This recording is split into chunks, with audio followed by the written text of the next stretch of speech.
Normalmente, cuando pensamos en emitir un diagnóstico o en el rigor de cualquier disciplina médica, siempre existe esta expectativa de tener una precisión visual absoluta. Claro, queremos ver el problema. Exacto. O sea, como en la traumatología. Alguien sufre una caída, se toma una radiografía, la imagen muestra esa línea blanca irregular en el hueso y el profesional simplemente señala la pantalla y dice que ahí está la fractura. Es un proceso casi binario. Innegable, ¿no? A la mente humana le fascina esa claridad. Nos da mucha tranquilidad saber que el problema es tangible, que se puede aislar en una caja perfectamente iluminada y observable para cualquier persona que esté en la habitación. Pero luego cruzamos la frontera hacia el mundo del comportamiento humano, de la psicología y las acciones diarias, y de repente aparece que esa máquina de rayos X deja de funcionar por completo.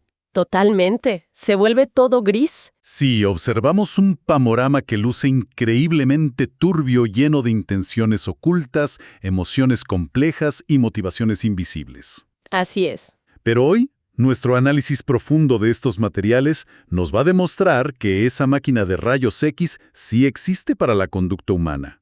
Nuestra misión en esta sesión es sumergirnos en los densos y fascinantes manuales de estudio para la certificación de analista de conducta certificado por la Junta, los profesionales conocidos como BCBA, para entender cómo decodifican, miden y modifican casi cualquier acción.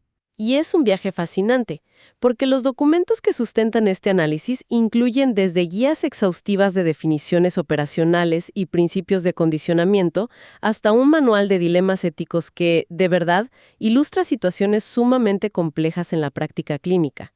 Es una literatura que no se conforma con suposiciones, ¿verdad? O sea que aplicaríamos a la física o a la química. Cero ambigüedades. Y la base absoluta de toda esa ciencia, el primer filtro por el que tiene que pasar cualquier acción antes de ser analizada, me pareció brillante por lo poco convencional que suena de entrada.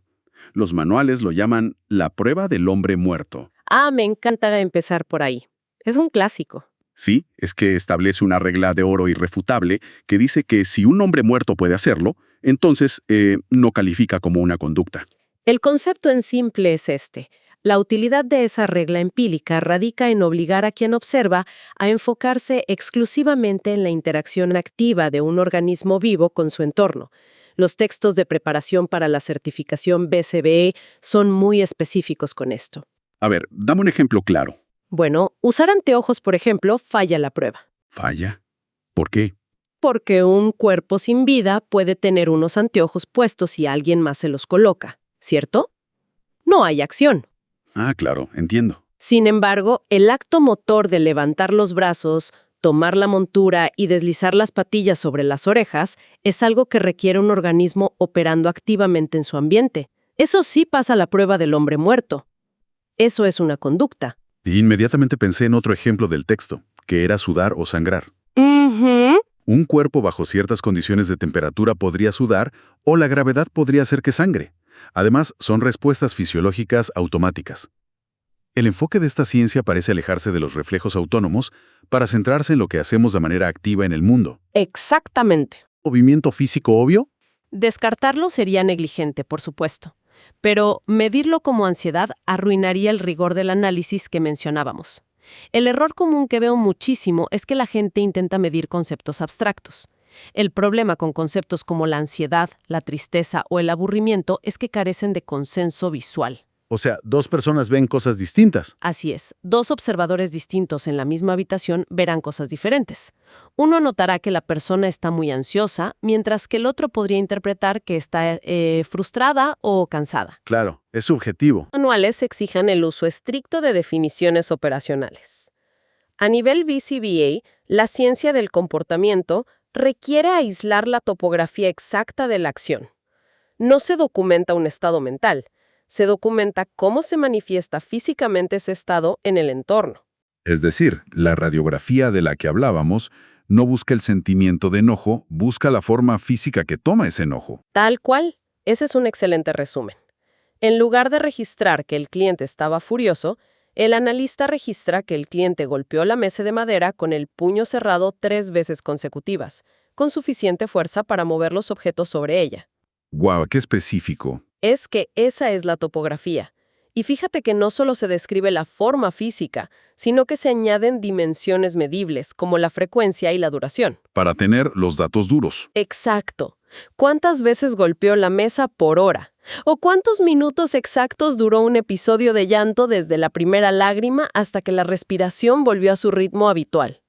Esa es la definición nivel examen BCBA que todo profesional debe dominar. Esto cambia por completo la perspectiva de cómo evaluar si un tratamiento de verdad funciona.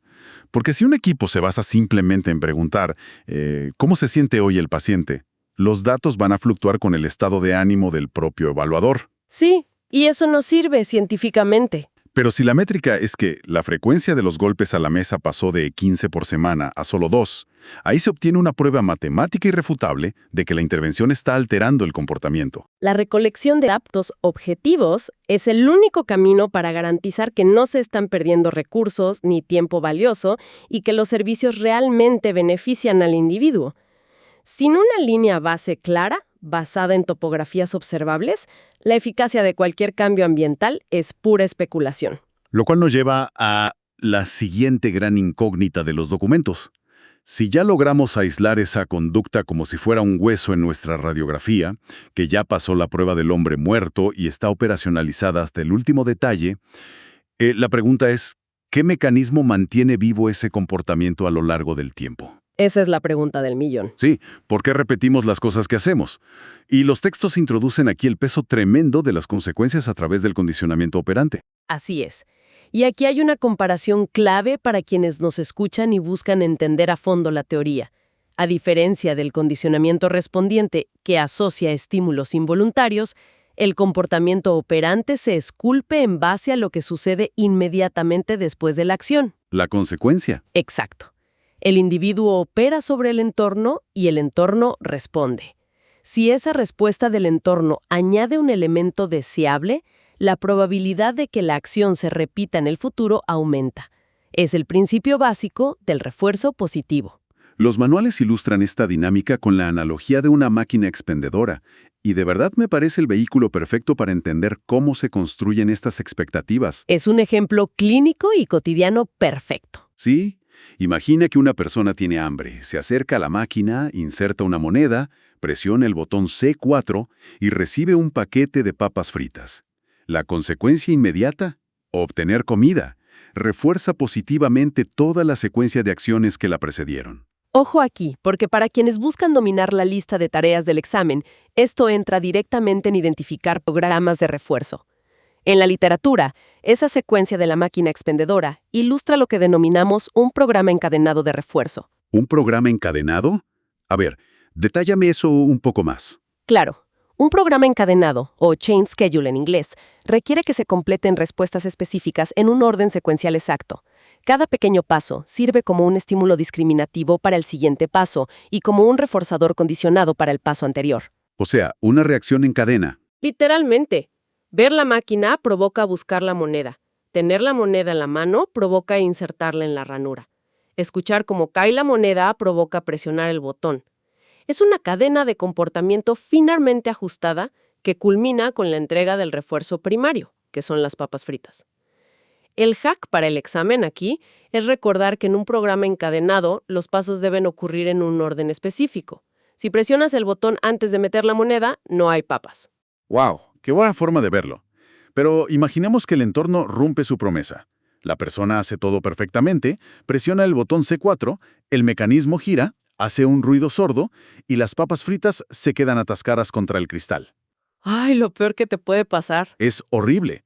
La máquina no entrega nada. Y la respuesta humana a este escenario jamás es la aceptación pacífica. Nadie simplemente dice, qué mala suerte y se va caminando tranquilo. No, para nada. Lo que ocurre es una escalada tremenda. La persona presiona el botón repetidamente, mucho más rápido. Luego golpea el panel de botones con la palma de la mano. Sacude la máquina entera por los costados y probablemente empieza a soltar insultos en voz alta. Esa reacción dramática es un fenómeno central en el análisis de la conducta llamado estallido de extinción, o extinction burst, cuando se retira abruptamente el refuerzo de un comportamiento que tiene un largo historial de haber funcionado. La conducta no simplemente se desvanece de un momento a otro. Inicialmente experimenta un incremento masivo, en frecuencia, intensidad y variabilidad. Es fascinante pensar en el mecanismo biológico detrás de esto. O sea, parece una estrategia de supervivencia evolutiva. Totalmente. Si una táctica siempre trajo beneficios y de repente falla, el cerebro asume que tal vez solo necesita aplicar más fuerza o intentar variaciones de la misma táctica antes de darse por vencido. Es un intento desesperado del organismo por restablecer la contingencia, que se rompió. Al principio presiona el botón, luego cambia la variabilidad de la conducta, como decíamos, y golpea la máquina. Comprender el estallido de extinción es absolutamente crítico, porque es el punto exacto donde la mayoría de las intervenciones clínicas fracasan estrepitosamente en el mundo real. Sí, y lo veo clarísimo en la dinámica clásica de los berrinches. El mejor ejemplo de generalización. Pensemos en un niño que está acostumbrado a que si llora durante 5 minutos en una tienda, alguien le compra un dulce para calmarlo. Un día, los cuidadores deciden que ya no van a ceder y aplican la extinción retirando ese refuerzo. Siguiendo la regla del estallido, el niño no va a dejar de llorar pacíficamente a los 5 minutos. Definitivamente no. Va a gritar el doble de fuerte. Tal vez se tire al suelo o empiece a arrojar cosas. Y si los cuidadores se rinden justo en ese momento, de máxima intensidad porque sienten vergüenza pública y le entregan el dulce, Acaban de cometer el error táctico más perjudicial posible en este campo. así. Sí, al ceder, durante el pico del estallido de extinción, no solo fracasaron en eliminar la conducta, sino que acaban de reforzar una topografía mucho más severa.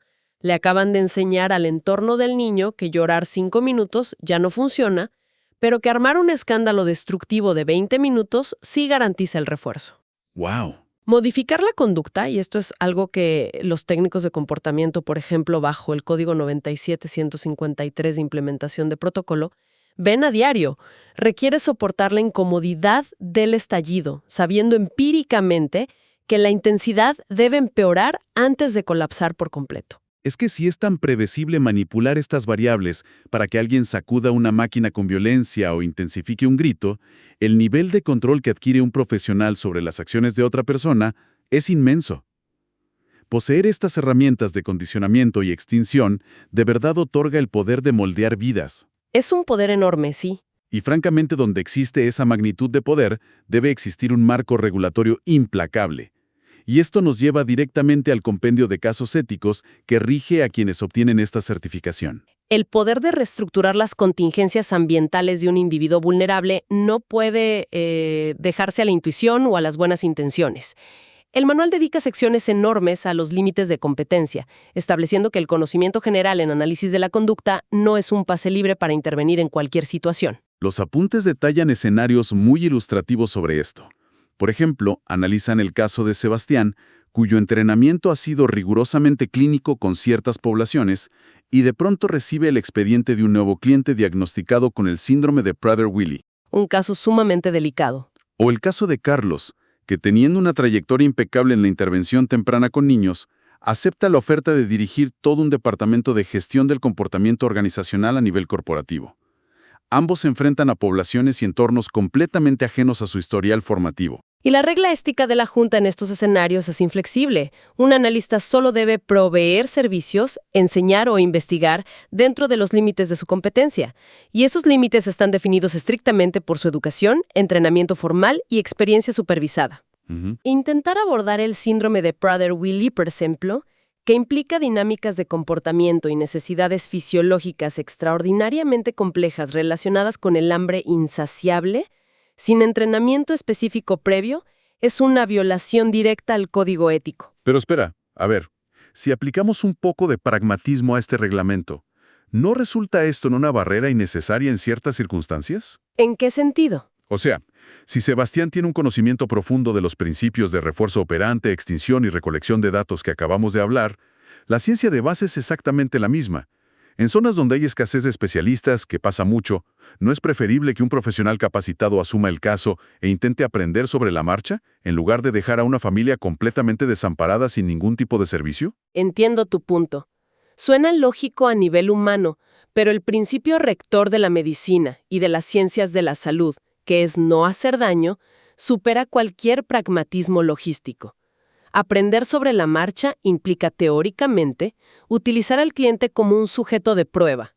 Ah, claro, entiendo. En el caso de condiciones genéticas severas o dinámicas corporativas a gran escala, un programa de refuerzo mal diseñado no solo es ineficaz, puede detonar conductas peligrosas, causar daños financieros o deteriorar gravemente el bienestar del individuo. El profesional tiene la obligación absoluta de declinar el caso o, de ser indispensable, aceptar bajo la condición innegociable de recibir supervisión continua y directa de un experto en esa área específica. Básicamente, el código asume que el profesional siempre tiene puntos ciegos y construye barreras para proteger al cliente de la arrogancia académica. Exactamente. Y esas barreras se extienden incluso a quienes puedes atender, porque el texto también explora el daño de las relaciones múltiples. Mencionan el escenario de una analista a la que se le pide que diseñe la intervención conductual para su propio sobrino. A simple vista uno pensaría que, el lazo afectivo garantizaría un mayor compromiso con el tratamiento. No. Ese es un error muy, muy común en la percepción pública. La trampa de las relaciones múltiples es sutil, pero verdaderamente destructiva para la ciencia del comportamiento. El compromiso emocional destruye el rigor científico que discutimos al principio de este análisis.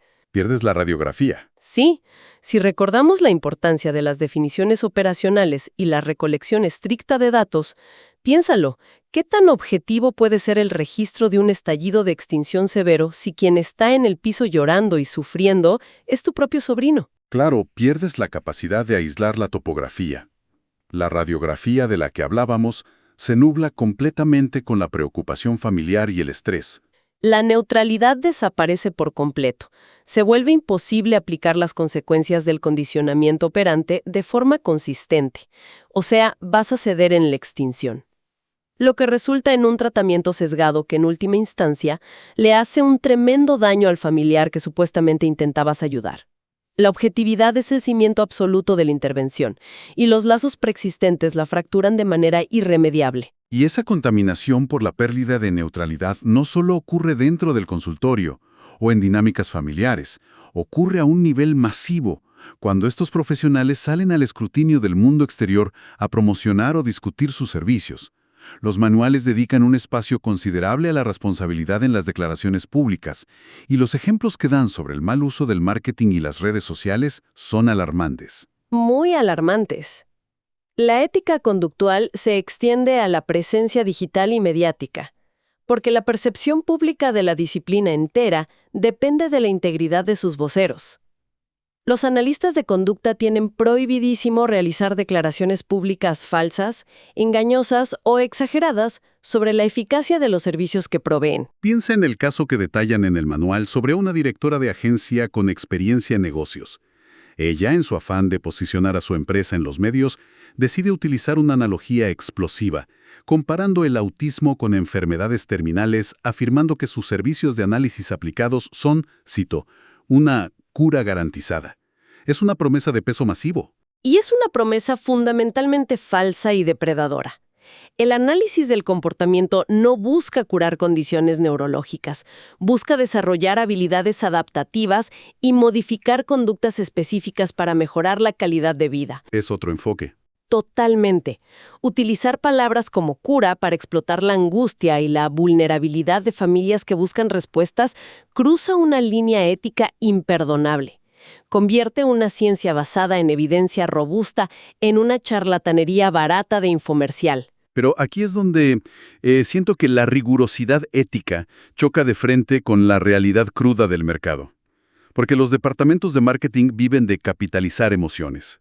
En un mercado altamente competitivo, donde una clínica necesita atraer clientes para pagar la nómina y mantenerse a flote, ¿no están las agencias casi obligadas a usar un lenguaje emocionalmente magnético? Sé a dónde vas. O sea, decir en un anuncio, modificaremos topografías de conducta de manera estadísticamente significativa, no vende, no conecta.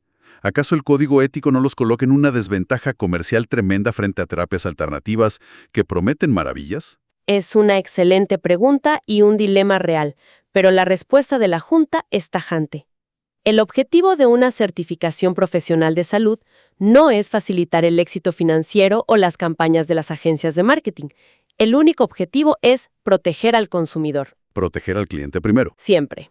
Si el costo de atraer a un cliente es mentirle sobre el pronóstico de su hijo, el precio real lo paga la credibilidad de toda la comunidad científica. La guía establece claramente que la comunicación debe ser objetiva, afirmando de forma veraz cómo los principios basados en evidencia pueden generar mejoras concretas, sí, pero sin vender garantías milagrosas que inevitablemente terminarán en una devastación emocional y en desconfianza total hacia la ciencia. Y el daño a la profesión. Fíjate que no solo viene de promesas falsas de agencias corporativas, sino de algo tan moderno como la trivialización del trabajo en plataformas digitales. Los materiales revisan una situación específica en redes sociales donde un perfil con miles de seguidores comparte contenido de humor, digamos para técnicos de conducta. Ese caso me indigna particularmente. El ejemplo es un meme de un adulto rociando el rostro de un niño con una botella de agua para detener una acción no deseada, como si fuera un chiste sobre el control de conductas. Ese tipo de contenido público es una violación directa e intolerable a los principios éticos básicos de tratar a los clientes con dignidad y compasión. Trivializar intervenciones punitivas o aversivas a través del humor en redes sociales no solo deshumaniza a los individuos que reciben los servicios, sino que fomenta prácticas inaceptables que contradicen nuestro mandato ético de priorizar siempre, y repito, siempre, los enfoques basados en el refuerzo positivo. Te quita toda la seriedad profesional. Exacto. La imagen que el profesional proyecta al mundo digital debe reflejar la seriedad del tremendo poder que ejerce sobre la vida de otros. Definitivamente. Y viendo todo en conjunto, cada pieza de este rompecabezas encaja de una forma que realmente desafía nuestra intuición cotidiana.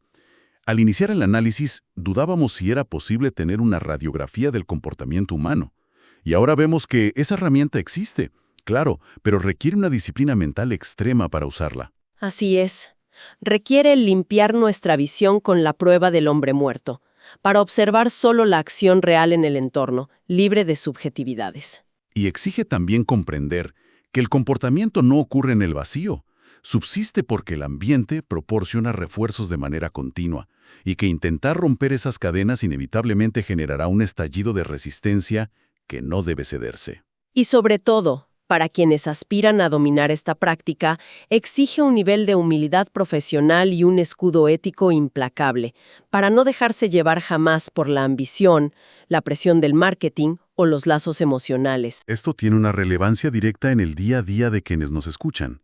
La próxima vez que haya un intento de cambiar un hábito molesto, ya sea propio en la oficina o intentando mejorar una dinámica en casa, el primer paso es detenerse. Definir la topografía exacta de lo que queremos cambiar y buscar esa consecuencia invisible que mantiene viva la acción. Es un cambio de paradigma profundo. Cambia cómo interpretamos las acciones de las personas que nos rodean, alejándonos por fin de los juicios morales abstractos para enfocarnos en la relación funcional y real con el entorno.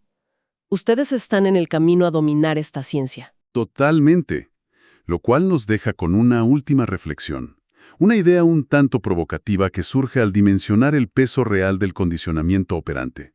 Si aceptamos que cada uno de nuestros pequeños hábitos diarios, desde la forma exacta en la que desplazamos la pantalla del celular con el pulgar, hasta nuestras reacciones emocionales en medio del tráfico o cómo respondemos a nuestros compañeros de trabajo, si todo eso es el resultado biológico de un largo y complejo historial de programas encadenados y refuerzos ambientales que moldean nuestras topografías, cabe preguntarse. A ver. ¿Cuánto de nuestra rutina diaria es verdaderamente producto de nuestra libre elección consciente? ¿Y cuánto es simplemente nuestro organismo reaccionando de forma automática al entorno, esperando pacientemente a que caigan las papas fritas de la máquina expendedora? ¡Wow! Es para quedarse pensando un buen rato. Muchísimas gracias por acompañarnos en este análisis profundo.